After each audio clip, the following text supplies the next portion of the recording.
You may have noticed the sword sticking up there on my T-shirt. I haven't. Oh. Yeah, I don't know. See if I can get the camera on there. Can you read that? Yep. Or is it backwards? Yep. It's right ways forward for you. Chivalric Fighting Arts Symposium. Yes. Awesome. You know, that's been a big interest of mine. I've been helping reconstruct a medieval martial art for a number of years now, and wrote a book on that too. What's the name of it? Let the people know. It's called Fiore de Liberi's Il Fiore di Battaglia. Okay.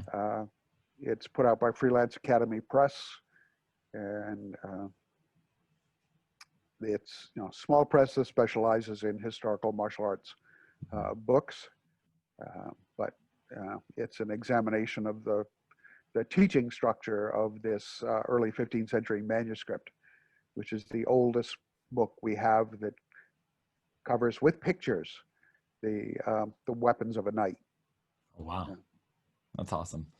And what talking about other novels? What's the name of your Shadowrun trilogy? If people want to kind of pick up that, that's the Secrets of Power trilogy. It was the first one. It starts with "Never deal with a dragon." All right, I like that. It's a good opening line. Yes.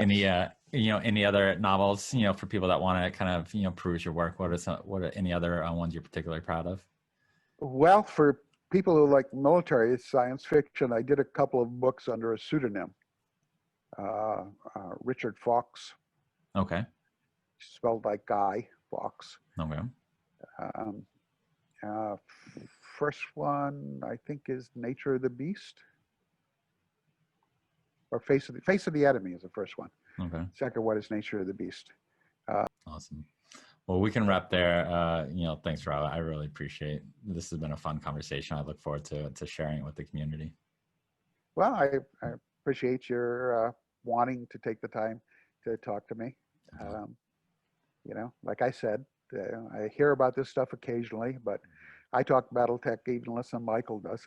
Yeah. Lots of other things to talk about. Yeah. You got time for one anecdote? And one of course, yeah. I don't think I've even told Michael, but it's about being remembered by things. Yeah. Okay. I mentioned the martial arts stuff, mm-hmm. And a couple of years ago, I was helping a friend run an armored combat competition at a major event. It was the first time they were doing armored stuff, which is what I do. Mm-hmm. Yes, I still get up in full plate armor and fight. Well, if you maybe email me a picture and I'll put it on the screen here so people can kind of see you armored up and ready to battle. Michael's been using the author's portrait picture of me. Okay. In armor for the certificates that he supplies with the Charrette collection stuff. Yeah. I might be able to dig up a suitable action shot for you. Okay. But oddly enough, I don't get that many pictures of me doing it. Mm. But anyway, my friend needed another body for this event because a couple of people had gotten injured, and so to make the tiers work, she asked me to actually fight instead of just referee it.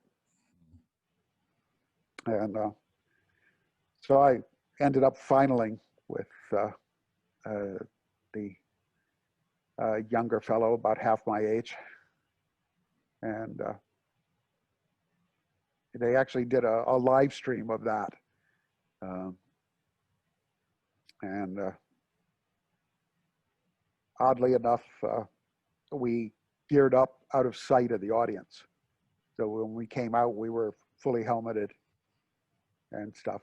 And we had our fight, and at the end of it, I took my helmet off, and people saw the white beard.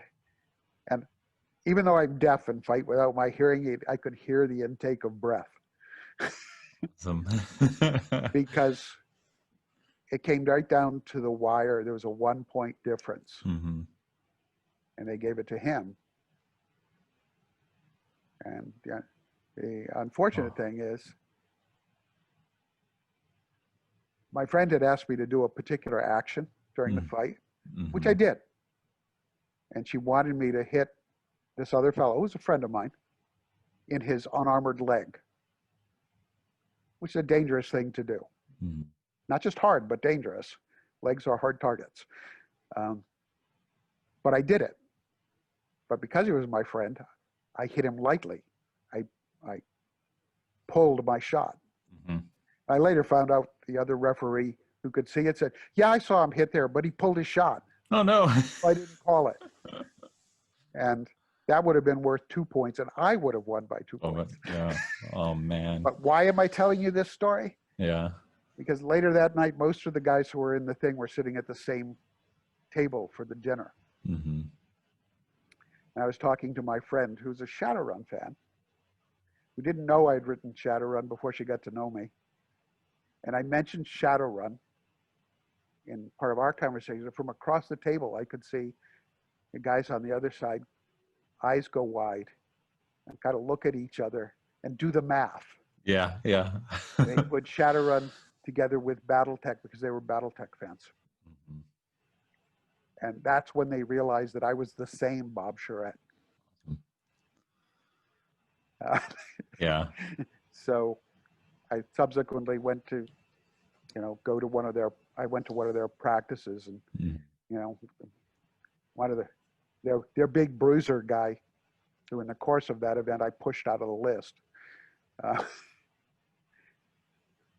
was demonstrating a particular hold, which if you do it nastily, you'll screw up the guy's arm forever. But I held him in it lightly and walking him around. And he reported, this is like awesome. This is scary. I have Bob Charrette, BattleTech author, breaking my arm. On his cast, you can write by Bob Charrette. Well, I didn't actually break his arm, but I could have. But right now, that has been a lot of my focus. This has been a terrible year for it, of course, with the pandemic. And trying to do that kind of stuff while I'm still physically capable of getting out on the field and doing it. Because that's helping me understand the art better. And you said that fight was live streamed. Is that online somewhere? Somewhere. Okay. I don't remember what. I told you I'm terrible on this year stuff, right? It was the first passage at arms at an event called Long Point, run by the Historical European Martial Arts Alliance. Okay. Google usually savvy abbreviated fans. to HEMAA. Okay. Well, Google savvy fans can do some digging and put it in the comments of this video, as we'd love to see Bob Charrette in action, all suited up. Wonderful. But anyway, so I'm kind of focused on that because I've been working for years now on a series I've called Practical Armizare, which since I've learned that people are trying to learn the art by themselves from the first book I wrote, which was not intended to do that job, but they don't have instructors around because it's still a young art. There are teachers everywhere. Yeah. I thought it would be useful to add a book that you have a little better chance of learning from. But it's turned into a massive project. And it's still undone. All right, guys, I hope you enjoyed that little extended conversation with Bob from our podcast episode where we sat down to talk about Bob's involvement in the BattleTech universe.